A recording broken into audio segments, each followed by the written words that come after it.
Vamos a platicar sobre su nuevo documental. Te convertiste de hecho en un documentalista comprometido. Hoy tenemos un gran personaje. Marta Anaya, la entrevista. Buenas noches. Estamos hoy con don Rafael Fernández de Castro. Él es director del Centro de Estudios México-Estados Unidos de la Universidad de California en San Diego. Y bueno, qué mejor personaje para platicarnos de lo que está sucediendo allá en Estados Unidos. Impresionante, ¿no, doctor? Así es, Marta, yo diría muy penoso lo que estamos viendo. Estamos viendo, digamos, mucho sufrimiento de la población en general. Hay que recordar que Estados Unidos ha literalmente acaparado más o menos una tercera parte de la epidemia del COVID-19. Es decir, estamos hablando en el mundo como de 380,000 decesos a la fecha y en Estados Unidos ya van más de 100,000.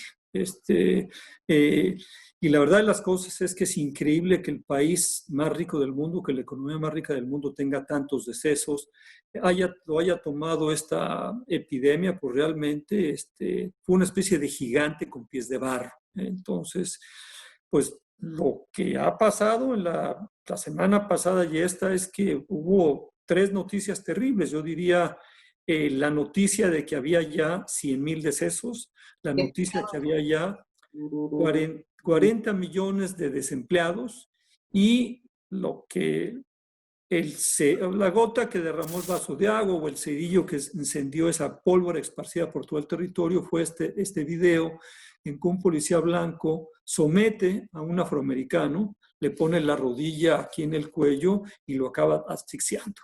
Entonces, un acto de brutalidad terrible. Entonces se junta la pandemia, ahora sí que eso, el desempleo y la indignación. Y se enciende prácticamente Estados Unidos, pero creo que le falta algo más, la reacción del presidente de los Estados Unidos. Efectivamente, ese es un ingrediente terrible que, claro, cuando empiezan las manifestaciones, el presidente Trump, a él le gusta siempre tener a un enemigo en el frente. Él, digamos, ha hecho su enemigo durante el COVID-19. Bueno, siempre él tiene muchos, pero uno muy importante ha sido China. Él lo llama el virus de la China, al COVID al coronavirus. Y también su secretario de Estado, Mike Pompeo, habla mucho del virus de China. Y, digamos, insisten mucho en que China y la Organización Mundial de la Salud dejaron que se expandiera esto por todo el mundo. Es decir, siempre buscan estos enemigos, estos chivos expiatorios. Claro, cuando empiezan las manifestaciones, él dice una cosa terrible. Dice, cuando empiezan los saqueos, empiezan los balazos. Es decir, amenazando a la gente. Y bueno, sí hubo saqueos, esos no se justifican, es terrible, pero bueno, la población está indignada, la población estaba encerrada y entonces en lugares muy pacíficos, Marta, como esta ciudad de San Diego, California, aquí el domingo y el lunes se cerró la ciudad porque sí hubo vandalismo, porque sí hubo marchas, porque la gente está enardecida, porque la verdad de las cosas es, pues la gente quiere expresar su descontento de una manera u otra. Entonces, la reacción fue mucho más allá, ¿no? Porque pues, contra él han reaccionado expresidentes y hasta secretarios de la defensa. Para allá vamos, efectivamente.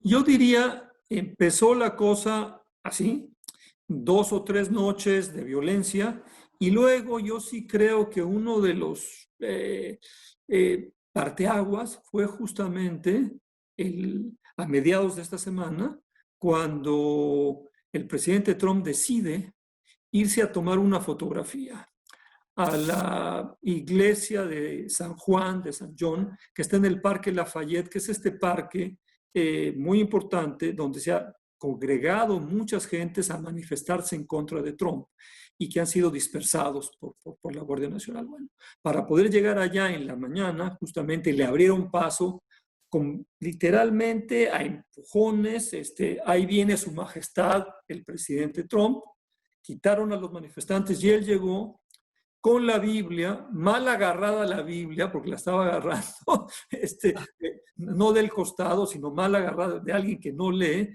y en lugar de leer un pasaje de la Biblia, se toma una foto con la Biblia mal agarrada así, a lo cual la propia pastora de la iglesia dice, ¿qué trae este señor? Él no quiere más que una oportunidad de sacarse una foto, lo que se llama un photo opportunity. Entonces enervó mucho a la gente Y claro, primero un almirante que fue digamos, el jefe de las Fuerzas Armadas de Estados Unidos, salió a decir, yo no puedo con esto, tengo que romper con el presidente. Y eso yo diría que abrió camino para el ex secretario de Defensa y el propio secretario de Defensa, Mark Espen, de quien nadie se lo esperaba, dijo, yo no estoy de acuerdo con el presidente Trump porque él quiere invocar una ley terrible de guerra, una ley antimanifestantes que no se convoca desde hace muchísimas décadas. Y entonces, el acta de insurrección, ¿no? El acta de insurrección. Entonces ha habido, yo te diría, pues una especie de insurrección de los trumpistas, cosa que es rarísima porque Trump se ha rodeado como un hombre autoritario, como un hombre finalmente débil, como un hombre ignorante, se ha ido rodeando cada vez más por una serie de estas personas que siempre dicen, sí, señor presidente. De estos que en México los conocemos como los que preguntan, ¿qué horas son, señor presidente? Cuando el presidente pregunta, ¿qué horas son? Las que usted nos diga, señor presidente. Entonces, pues ha sido terrible, yo te diría, este presidente Trump, incapaz de crecer ante la crisis, se ha vuelto más partidista. Él simple y sencillamente está pensando en la elección del 3 de noviembre. Claramente, Marta se siente preocupado porque no le dan los números. Porque lo que él finalmente siempre presumía durante sus meses o ya años de gobierno era, pero la economía está muy bien, pero el desempleo está al 3,7%, tenemos la mejor economía en la historia de los Estados Unidos. No era cierto, pero la economía estaba francamente muy bien. Una economía, por cierto, Marta, muy de corto plazo, porque en todo caso su quita impositiva no le ayuda a sus electores, finalmente le ayuda a los muy ricos. Nos desayuda enormemente a los profesores como yo de la Universidad de California, que somos cautivos, pagadores de impuestos cautivos. Pero en todo caso, yo te diría, una economía que él podía presumir que iba bien y ya no va nada bien porque tú sabes lo que son 40 millones de desempleados. Entonces vemos un presidente Trump contra las cuerdas y él siempre, esta es la manera de actuar, él siempre está contra las cuerdas, contraataca muy fuerte. Y ahora se fue contra los manifestantes. No sé, Marta, y ese es el dilema, esa es la parte difícil, ¿dónde vaya a caer finalmente la guillotina después de estas marchas? ¿Qué tanto se prolongan las marchas? ¿Qué tanto esto pudiera lograr que algunos republicanos que estuvieran adentro? Porque es fácil que un exsecretario de Defensa, lo que sí me llama la atención es que el propio secretario de Defensa dijera, no estoy de acuerdo con esta acta. Pero lo que habría que esperar es que algunos republicanos importantes, algunos senadores, yo te diría la gente importante del Partido Republicano, donde tú quieres pensar que hay gente pensante, que hay gente patriota verdaderamente, no patriotera, patriota, es decir, que ponen primero al país y después a sus intereses personales, que rompieran con Trump. Yo estoy muy pesimista. Es increíble. Silenciosos, ¿no? Todo el mundo está silencioso porque, mira, esto es casi es una condición de la clase política y de las élites. Es muy difícil que alguien que participa en la política de repente rompa con el líder porque tiene costos muy altos. Trump, además hay que decirlo, es implacable con quien se le cruza en el camino. Pero además no lo están apoyando, lo cual también significa ese silencio algo más allá del temor, ¿no? Tienes toda la razón, o sea, no hay un apoyo claro de los republicanos. Claramente ahorita hay una especie de vacío. ¿Por qué? Porque es tan evidente que este país estuvo mal custodiado por el líder, que este líder perdió muchísimo tiempo en decir, esta es una influencita que no nos va a pasar nada. Entonces, la verdad de las cosas es que, pues sí, no tiene un apoyo, pero no tiene gente de su partido que se le voltee. A ver, no está muy claro. ¿Qué ha pesado más, la pandemia o el asesinato del afroamericano, de George? No, por mucho la pandemia, Marta. O sea, la pandemia es algo, digamos, ha sido la amenaza más importante en territorio estadounidense, yo te diría así, en la historia de los Estados Unidos. el mundo, Marta, desde la Segunda Guerra Mundial no vivía una amenaza tan grande. Es decir, el mundo no se vea paralizado desde 1939, 1940, como se paralizó durante la Segunda Guerra Mundial, sino hasta ahora. ¿Qué pasó en Vietnam? Vietnam fue un conflicto regional. Tuvimos muchas amenazas como la crisis de los misiles en el año de 1972. No, el COVID-19 ha paralizado el mundo y en Estados Unidos ha paralizado la economía y ha producido más de 100,000 muertos y se siguen contando. Entonces, eso es una huella terrible en los Estados Unidos y lo que pasa es que la muerte, el asesinato de este afroamericano es el flamazo que prende la pólvora. Entonces, creo que los hechos en sí mismos no son comparables. Uno es la gota que derrama el vaso de agua, pero el vaso ya estaba lleno por la pandemia. Y ahora, hay una fisura entre la Casa Blanca y el Pentágono. ¿Es profunda, es importante, momentánea? ¿Qué piensa? Mira, es difícil de saber en este momento. A ver, el establishment militar debe estar muy molesto con Trump. ¿Por qué? Porque Trump en un principio se rodeó de muchos generales y ya los fue desechando a todos. Acabaron no gustándole porque resulta que los generales, pues sí, tenían disciplina.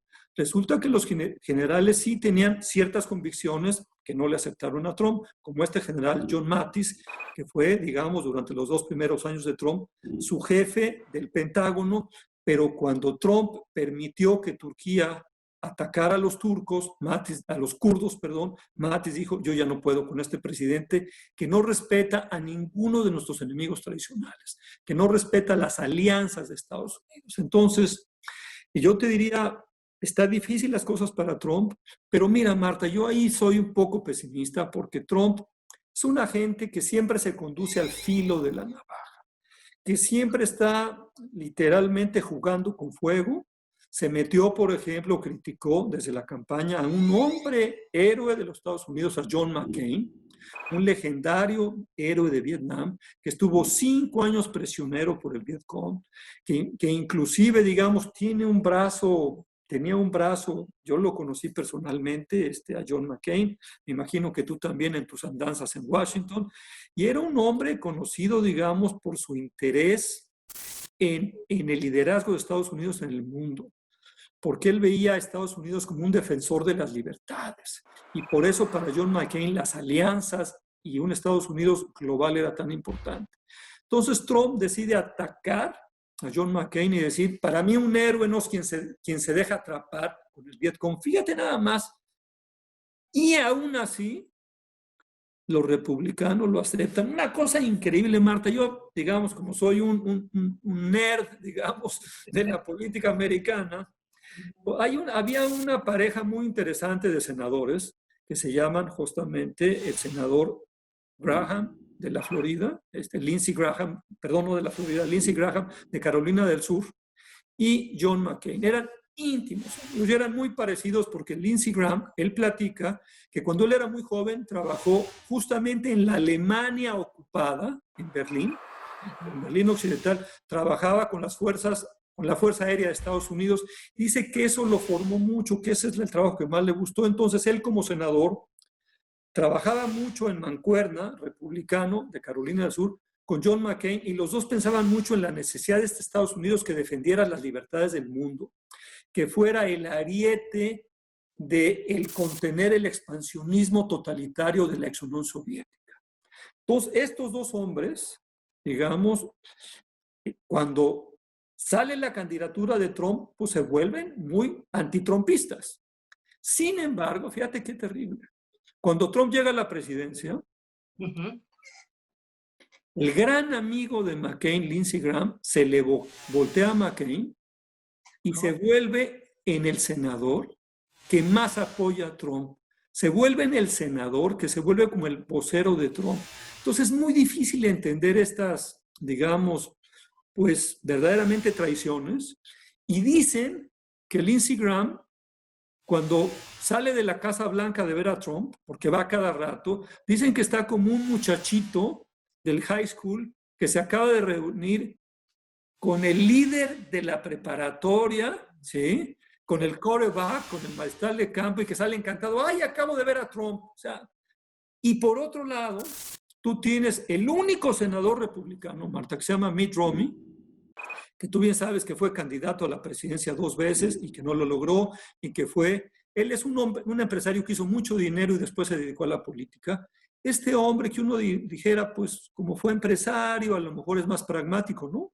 Él es el único de los 52 senadores republicanos que en el juicio de impeachment él dijo, yo tengo que votar mi conciencia y yo no puedo más que votar en contra de Donald Trump, porque a mí sí me parece que él utilizó los poderes de la Casa Blanca para tratar de lastimar a su enemigo político, Joe Biden, el candidato demócrata, tratando que el presidente justamente de Ucrania le echara a tierra justamente al hijo de Biden. Una cosa maquiavélica, tonta, una utilización burda de los poderes de la Casa Blanca. La pregunta es, ¿cómo estos republicanos siguen apoyando a Trump? Entonces, no lo sé, Marta. Elecciones, precisamente año electoral. Así es. La va a lograr, es momento, déjeme pasar este punto, es momento de que el presidente de México, Andrés Manuel López Obrador, vaya a Estados Unidos el próximo mes, como está un poco pensado. Claro que no, Marta. Pero eso no tiene que ver con las manifestaciones de los afroamericanos. Esto tiene que ver con que el presidente de los Estados Unidos es radioactivo. Es un agente en quien no puedes confiar. Y si no hemos aprendido esa lección, no sé qué hemos aprendido, Marta. Acuérdate que Peña Nieto siempre quería reunirse con Trump y ya muy al final entendió que no te puedes reunir con él porque si te reúnes con él y un reportero le pregunta ¿quién va a pagar por el muro? Va a decir que México. ¿Y cómo va a quedar AMLO? Entonces me parece que sería, para mí, yo así lo pienso, es un disparate tratar de, o sea, entiendo y celebro a un AMLO que ha decidido no pelearse con Donald Trump, porque tú no te quieres pelear con un Donald Trump que lo que quiere es pelearse con todo el mundo. Lo que quieres es lo que hace AMLO, torearlo y le da la vuelta y le da la vuelta y le saca la vuelta. Eso me parece muy bien. Pero de eso, a quererse encontrar para agradecerle una ayuda que no nos ha llegado, esos 1,000 ventiladores, un Estados Unidos que no puede ayudar a México, porque es un Estados Unidos desamparado, Marta. Entonces, digamos, yo no veía condiciones y ahora después de esto, mucho menos. O sea, pero se me hace la verdad, un disparate pensar que hay las condiciones para reunirse con un Donald Trump que realmente es un hombre que tiene un culto a la personalidad del estilo del peor dictador del mundo y de la historia.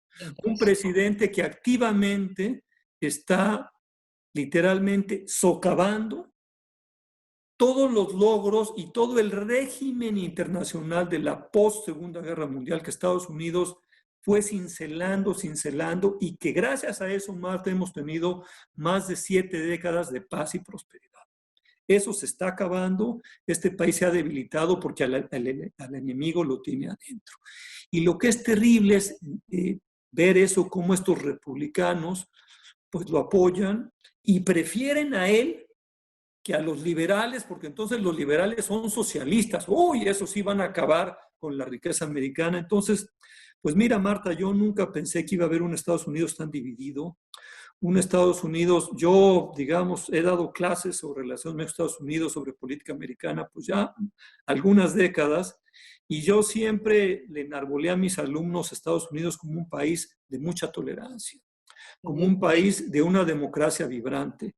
Y te digo una cosa, cuando ganó Donald Trump en la madrugada, yo cubrí el evento con alguna cadena noticiosa con México y me acuerdo que a las 3 o 4 de la mañana pues estaba yo tan cansado que la verdad me sentí muy triste y cuando al otro día me levantó una reportera como tú comprenderás para preguntarme ¿y qué piensas del triunfo de Trump? Le dije, ¿sabes qué? No sé qué le voy a decir a mis alumnos, porque yo tengo décadas diciéndole Estados Unidos es un país altamente tolerante. Y este país, bajo Donald Trump, ya perdió su bandera de tolerante. Entonces, las cosas están muy difíciles, Marta, las cosas están muy polarizadas y digamos que si uno es optimista, la elección del próximo 3 de noviembre, las cosas se tendrán que corregir. Porque Dios nos agarra confesados con un Trump reelecto, porque entonces sí va a gobernar sin ataduras. Lo que hemos visto no tiene nada que ver con un Trump ya reelecto, que se va a sentir libre de ataduras para mangonear. Y mira, la verdad de las cosas es que la democracia americana está muy frágil, Marta. En verdad estoy preocupado y estas imágenes que se ven todas las noches de saqueos, de llamas, pues la verdad de las cosas es mucho producto de muchas décadas de sufrimiento de las minorías, pero también de un presidente que va a pasar a la historia como el presidente más divisivo y más polarizante en la historia de los Estados Unidos. Es una de las grandes críticas que le han hecho ahora. Y sin embargo, yo veo a Obama un poco convocando a transformar, a cambiar esto desde el fondo y obviamente a votar en contra de Trump. Pero por lo que dice el doctor, no se ve tan fácil, ¿verdad? Y Trump, además, con esa imagen de fuerza, pues hay a quienes les gusta mucho. Te digo dos cosas, Marta. Mira, en la encuesta del domingo pasado, del Washington Post y la cadena de noticias ABC, resulta que cuando le preguntas quién te gusta más para presidente, Biden le gana a Trump por un 10%. Sin embargo, cuando les preguntas quién crees que es el líder más fuerte, Trump le dan el 50% y a Biden el 43%. Entonces, esta idea de hombre macho, de hombre bravado, pues sí le gusta a alguna gente. Acuérdate que cuando hay incertidumbre, Marta, tú te necesitas agarrar de algo y se están agarrando de este bully que se llama Donald Trump. Entonces, está muy difícil la cosa. La verdad es que tiene posibilidades de reelección y una gente como Obama, con tanto carisma, a mí me parece que él se ha autofrenado, porque mira, Marta, si él saliera muy fuerte, él podría estar dando un discurso todas las noches y la gente lo podría estar escuchando. Pero ¿qué pasaría? Que entonces Biden se va a ver chiquitito y Obama se va a hacer grandote. Entonces, por eso siento yo que Obama está siendo muy precavido, está siendo muy cuidadoso, está siendo discreto. Ahorita yo me imagino que está desesperado porque ve el sufrimiento de su pueblo, sobre todo el sufrimiento de los afroamericanos, de su gente, pero me parece que no sale con más fuerza por eso, por no opacar a Biden. Entonces tienes ahí pues un equilibrio muy difícil de lograr, porque sí, Obama es una voz muy autorizada. Es que Obama, la verdad, con su lenguaje seductor, poético, seductor, inteligente, pues es un unificador, es una gente que sabe al pueblo pacificarlo, sabe consolar al pueblo. Y mira, en ese sentido, Marta, sí creo que Biden tiene buenas calificaciones. Biden es un hombre de 78 años que ha sufrido enormemente en su vida. El primer sufrimiento que tuvo, o sea, él ha estado en dos momentos en su vida muy cerca de la muerte. De muy joven, se le murió en un accidente de tránsito su primera mujer y su hija de 2 años. Fíjate qué terrible. Se recuperó, hace carrera, y hace 3 años, siendo vicepresidente, se le muere su hijo mayor, Bo, de 46 años, de un cáncer en la cabeza. Y en el hecho de muerte le dice a Bo, su hijo, aparentemente lo encara a Bo y le dice, papá, intenta ser presidente. Tienes con qué, y entonces Biden lo está intentando. Yo lo escuché alguna vez en la Universidad de Notre Dame, cuando se graduó mi hija, Marta, y me encantó realmente cuando nos habló justamente de su hijo. Se te ponía la piel chinita porque veías a este hombre conmovido, conmovido, pero que te sabe platicar la historia y que en ese sentido se vuelve, digamos, una persona que entiende muy bien el sufrimiento de los demás. Entonces, a mí me ha gustado, por ejemplo, cuando él fue a esta iglesia de afroamericanos en Delaware, él vive ahí muy cerquita, se hincó y sobre todo escuchó por más de 1 hora las explicaciones y las quejas de los afroamericanos. Esa actitud, esa es la actitud que le gustaría a la gente y no la actitud bravucona macha de Donald Trump, pero hay que entender que a quien está con miedo, pues le gustan estas figuras autoritarias. La verdad, Marta, es que la moneda está en el aire. Los ciudadanos, el elector de Estados Unidos tiene la respuesta, y lo que a mí me tiene enormemente preocupado son tres cosas. Primero, el que Biden finalmente no acaba de excitar, por decir así, porque esa es una mala traducción del inglés de excitement, pero no acaba, digamos, de darle enjundia a sus electores, porque no es un muy buen candidato y porque ya está un poco, no un poco, muy grande, 78 años son muchos años. Segundo, porque Estados Unidos tiene este arcaico sistema electoral y no es un voto universal. Y tercero, porque este país está demasiado dividido y los seguidores de Trump son seguidores de Trump. Y es gente blanca, con pocos estudios, rural, que están sobre todo atemorizados que los afroamericanos, que los asiáticos y que los morenos, es decir, los latinos, en el año 2040 van a ser la mayoría demográfica de este país. Eso que ya pasó en California va a pasar en todo Estados Unidos, y esta gente trumpista lo rechaza, y por eso van a hacer todo lo posible por la elección del próximo 3 de noviembre, ganar 4 añitos más, pero si ganan 4 añitos más, ni diga más. Ya ni especulamos lo que va a pasar, Marta. Doctor Fernández de Castro, muchísimas gracias, porque ahora sí ya se nos súper acabó el tiempo. ¿Qué le puedo decir? Hasta luego. Muchas gracias. Vamos a platicar sobre su nuevo documental. Te convertiste, de hecho, en un documentalista comprometido. Hoy tenemos un gran personaje. Marta Anaya, la